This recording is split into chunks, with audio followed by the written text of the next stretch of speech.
আজ ডিনারে কি ভালো কিছু আছে? আজ তো নিরামিষ, কি বানাবো বলো? আমার বন্ধুর বাড়িতে নবরত্ন বিরিয়ানি খেয়েছিলাম, ওরকম কিছু। নবরত্ন বিরিয়ানি, ঠিক আছে। মাকে ফোন করি, দেখি মা কি টিপস দেয়। হ্যালো মা, হ্যাঁ বলো। নবরত্ন বিরিয়ানি বানাবো, তাই চালটা আধ ঘন্টার জন্য ভিজিয়ে রাখছি। আচ্ছা, আর কি কি দিবি? আর দেবো গাজর, আলু, ফুলকপি, বিনস, ক্যাপসিকাম, পনির, কাজু, আমন্ড। এভারেস্টের হলুদ গুঁড়ো দেবো, কারণ এটা রং আর স্বাদ দুটোই খাঁটি। হ্যাঁ, সবকিছুতে হলুদ গুঁড়ো আর নুন মাখিয়ে কড়াইয়ে অনেকটা ঘি আর তেল গরম করে সাজিরে সামরিচ ফোড়ন দিয়ে সব সবজি হালকা করে ভেজে একটা বাটিতে টক দই, কাজু বাটা, আদা বাটা আর শাহি বিরিয়ানি মশলা, কারণ test May best Shahi biryani masala from Everest. একদমই তাই। মশলাটা সবজির মধ্যে দিয়ে কষে রেখে দিবি। একটু মটরশুঁটিও দিলাম। জাফরান দুধে ভিজিয়ে রাখবি কিন্তু।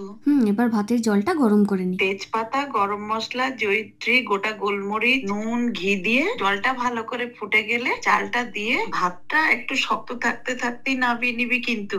ঠিক আছে, এবার আর কি, হাঁড়ির মধ্যে ভাত, সব সবজি, পুদিনা পাতা, ধনে পাতা, স্যাফরন মিল্ক, কেওড়া ওয়াটার, ঘি সবকিছু সুন্দর করে পরপর সাজিয়ে একদম উপরে আবার কিন্তু আমি একটু বিরিয়ানি মশলা দিই। হ্যাঁ, আমিও এভারেস্টের শাহি বিরিয়ানি মশলাটা ব্যবহার করি।